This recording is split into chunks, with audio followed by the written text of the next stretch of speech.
Olá pessoal, bom dia. Bom, gente, sejam todos muito bem-vindos, né, a mais uma aulinha aí, que vai ser uma aula hoje muito tranquila, né, é um assunto bem de leve, é só realmente para a gente concluir uma parte que estava faltando e dar introdução a outra parte que a gente precisa ver.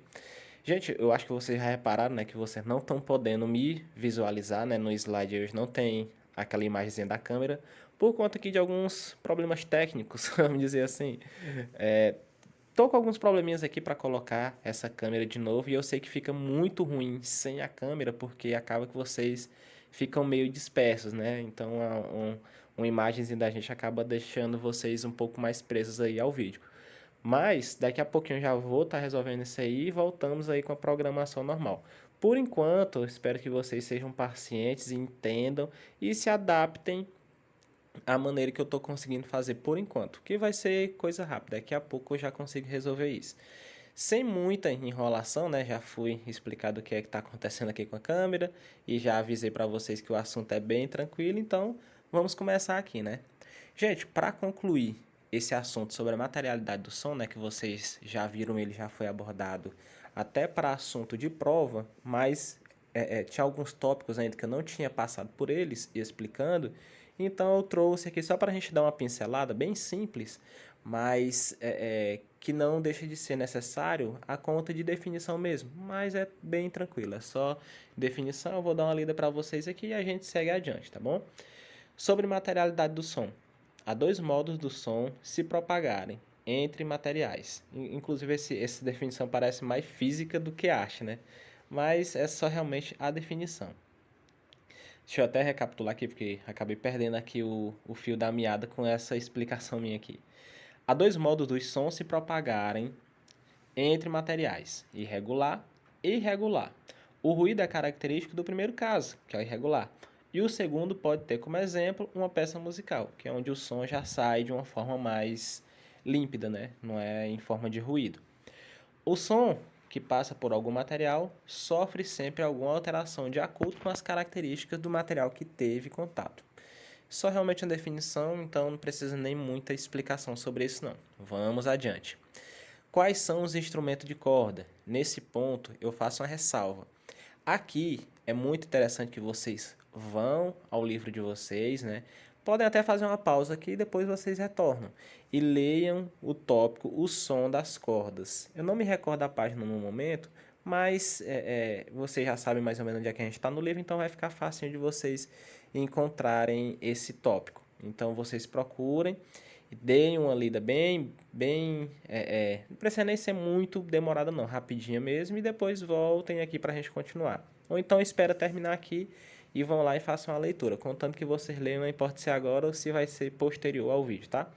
Aqui, gente, eu trouxe mais uma curiosidade do que realmente uma definição do que tem no livro, porque o que já tem no livro vocês podem estar lendo, não é uma coisa que precisa realmente de uma explicação, assim, uma leitura básica que vocês fizerem já vai ser suficiente para poder entender o que é que estava tratando, então eu trouxe outra coisinha aqui só para a gente realmente ficar mais inteirado com o assunto, que diz o seguinte: quais são os instrumentos de corda? Aí temos aqui um instrumento de corda,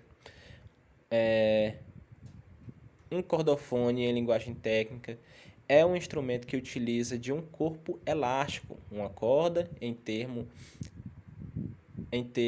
igualmente técnico, estendido em alguma parte do instrumento para emitir um som. Em a definição mais tranquila, está dizendo que é realmente só uma corda que é presa em algum lugar e presa em dois lugares, né, para poder reproduzir aquele som quando é puxado, né, vamos dizer assim. Nas práticas musicais existem três tipos de instrumento de corda: o de corda pinçada ou beliscada, o que tem som com os dedos, né, por exemplo, um violão, ou com uma palheta ou dedeira, né, de cordas friccionadas, aquele que tem o som com um arco esfregado nas cordas, né, por exemplo, o violino, de cordas percutidas, que é aquele que tem o som com um martelo. Estou tendo às vezes alguma dificuldade aqui na leitura porque está bem pequeno para mim por conta dessa reprodução de tela que eu estou fazendo aqui. Então, se eu der alguma travada aí na leitura, relevem, viu? Então, gente, era isso que a gente tinha para ver daquela parte lá, que era só para concluir sobre materialidade do som e tudo mais. Então, a gente vai agora realmente entrar no assunto propriamente dito desse bimestre. Outra era só realmente para a gente estar fazendo a conclusão. Aqui, gente, a gente já vai começar falando sobre a alquimia da arte. O que é que a gente pode dizer como isso, né? Temos aqui, né, uma imagem, uma pintura, né, rupestre lá da Serra da Capivara, onde estão representadas algumas coisas aqui que, de acordo da visão da pessoa que fez, eram pertinentes desse período. Nós podemos ver o que é que isso quer dizer sobre a alquimia. Nós podemos observar que a construção dessa imagem é feita em algumas cores básicas, né? A gente pode dizer, supor que esse aí era um vermelho, né? Se não tiver muito mudar de cor ao longo dos anos, e um branco, um meio acinzentado, não sei, mas algumas cores bem básicas. Então, a alquimia que está representada nessa, vamos classificar como obra, essa realmente de procurar essas cores, de formatar essas cores para poder colocar ali numa pedra e criar um registro. Obviamente ele não fez com esse intuito, né? Mas foi isso que se tornou ao longo dos anos, né? Então, como era que era feito esse tipo de tinta, né? Vamos classificar dessa forma, apesar de não ser classificada assim. Como é que era feito, como é que era aplicado, qual era a forma que ele utilizava, a sequência de cores, toda essa relação é essa alquimia que a gente quer trabalhar nesse momento. Então, é muito interessante que a gente veja o quão limitado eram os recursos naquele momento e o quão, vamos dizer assim, o quão estupendo foi essa criação dessas artes rupestres, mesmo diante daquele período. Porque foi a forma de registrar muito, muito, muito daquela cultura, da nossa cultura, né? Realmente da nossa cultura, alguns séculos atrás, alguns milênios atrás.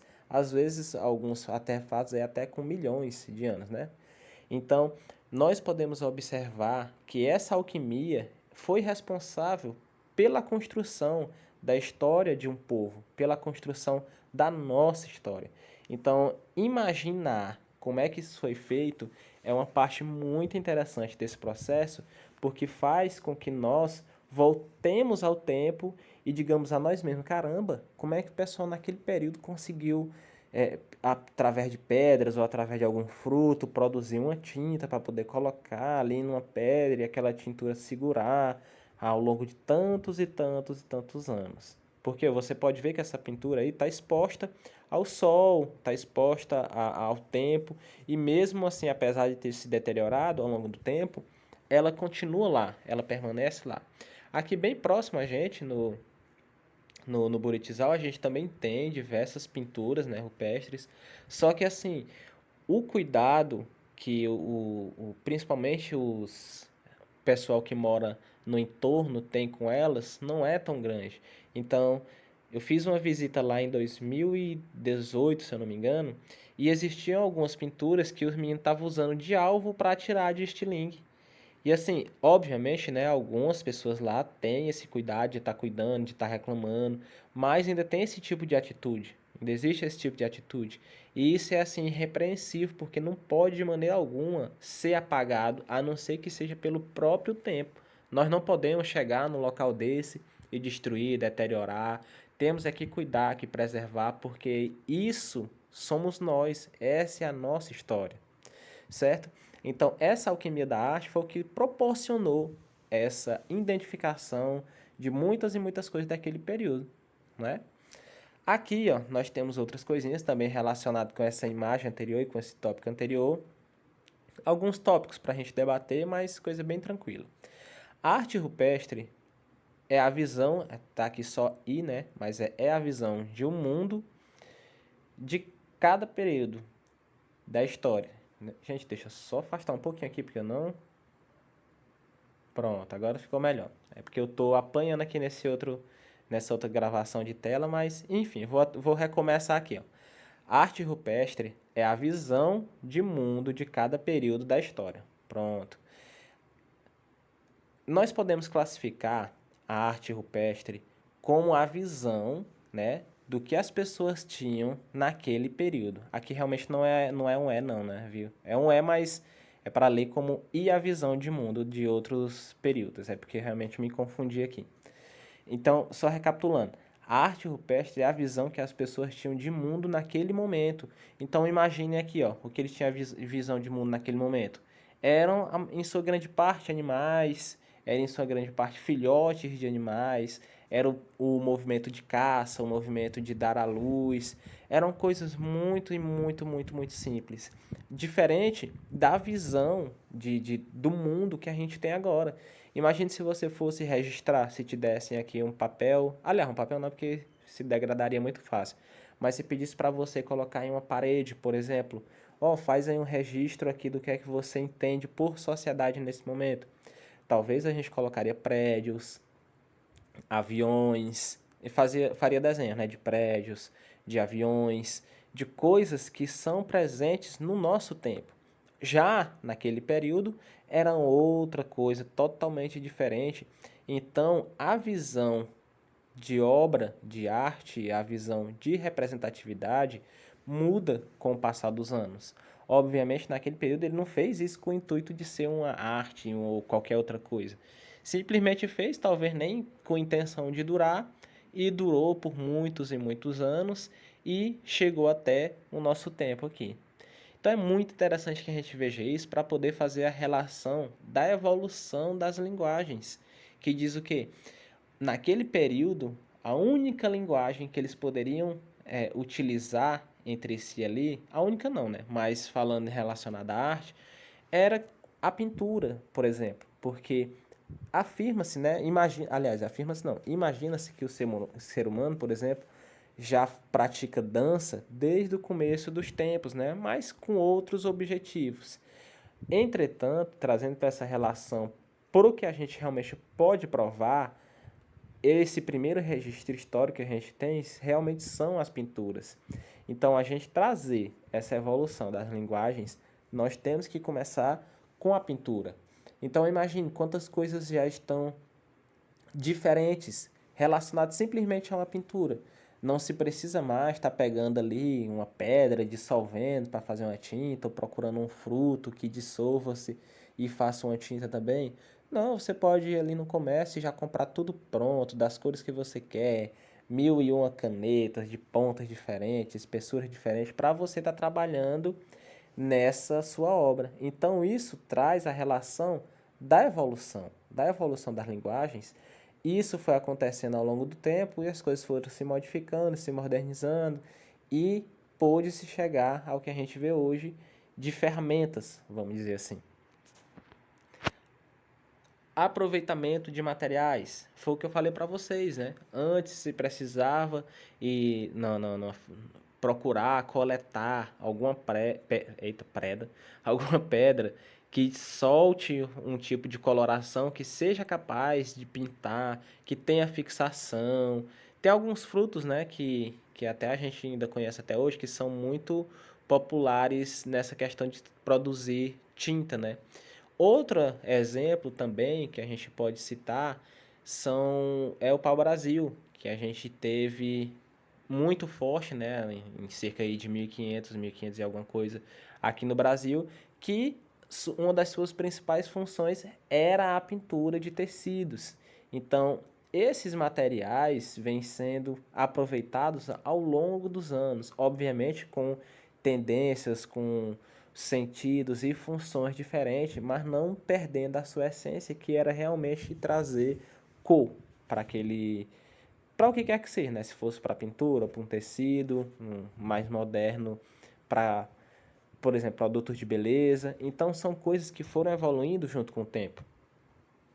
As formas de criar também evoluíram demais, porque nós estamos vendo aqui, digamos que esse cara aqui foi um pintor, né? Não é propriamente dito isso, né? Mas só para a gente trazer como exemplo, digamos que ele foi um pintor.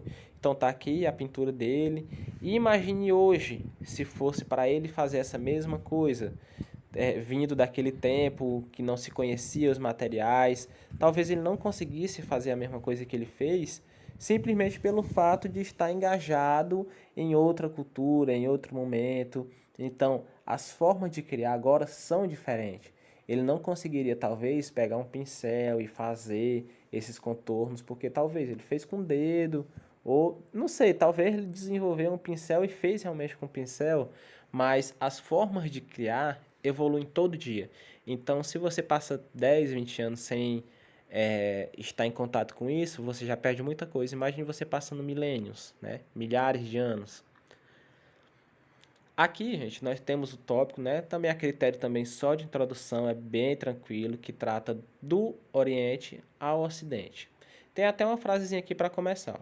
A arte é um conjunto de fatos pelos quais se muda a forma e se transforma a matéria oferecida pela natureza e pela cultura.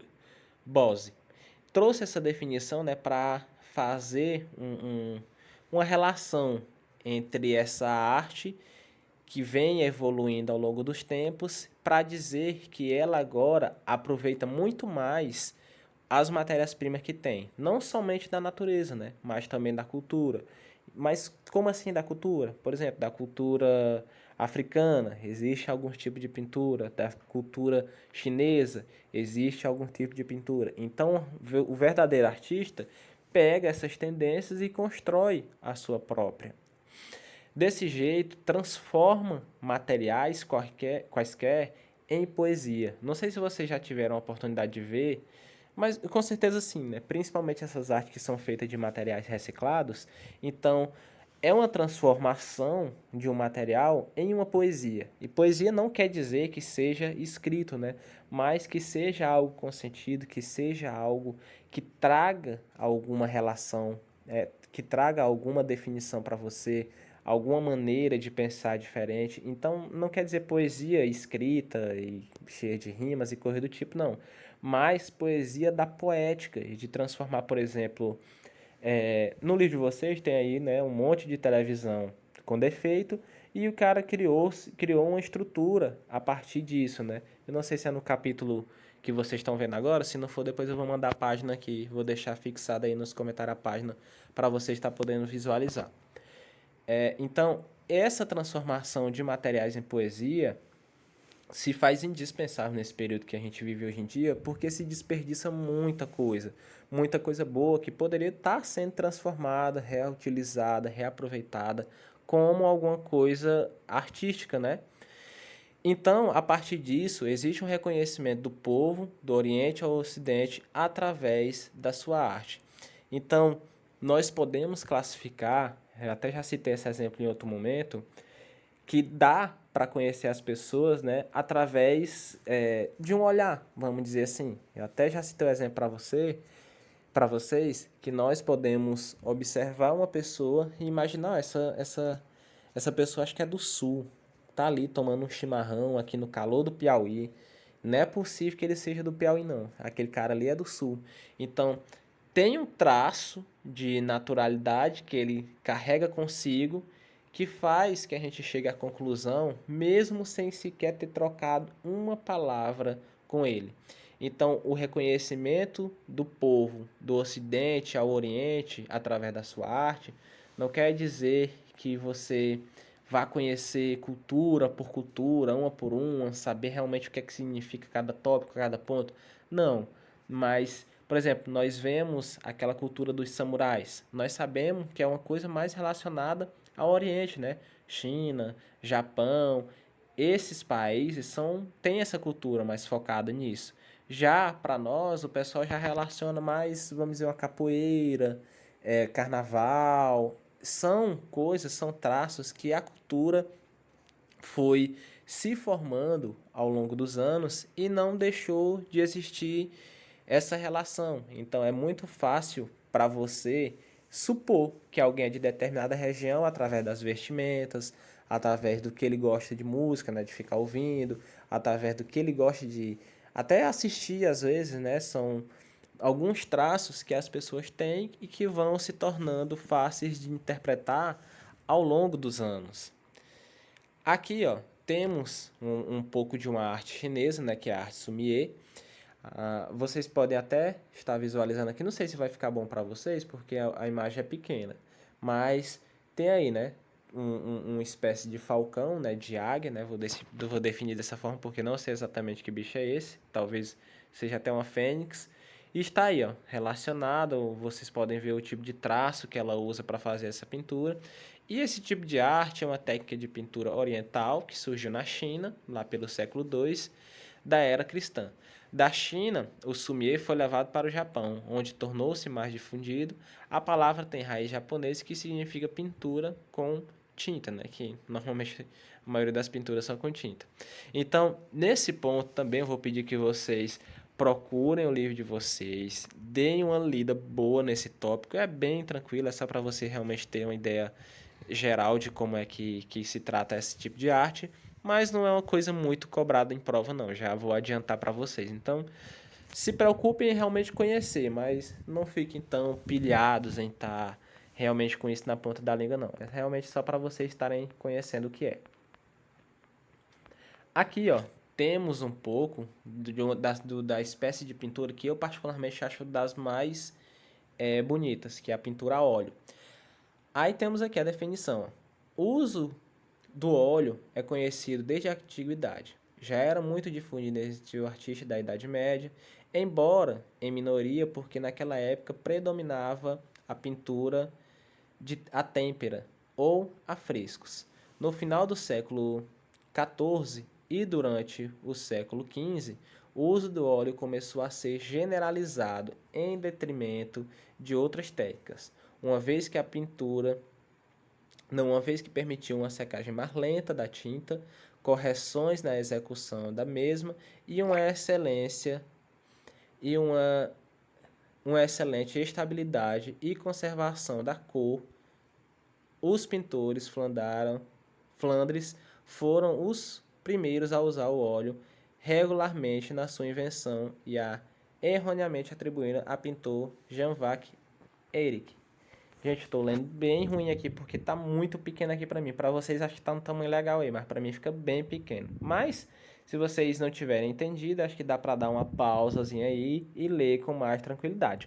É realmente só a definição de pintura a óleo, é coisa bem é só para vocês conhecerem, não é nada muito focado em dificultar nada para vocês não.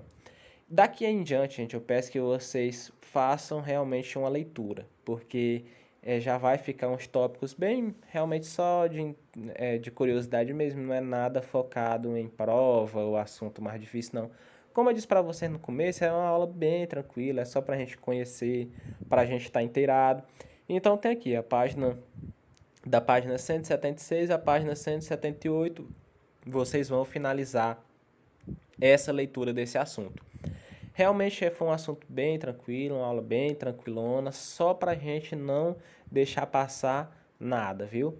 Então, gente, espero que vocês tenham entendido. Peço desculpa aí por qualquer erro e também por estar sem a câmera aí. Realmente são problemas técnicos que eu estou tentando resolver, mas que vai dar tudo certo, viu? Então, espero que vocês fiquem bem e que principalmente fiquem em casa. Até a próxima, gente.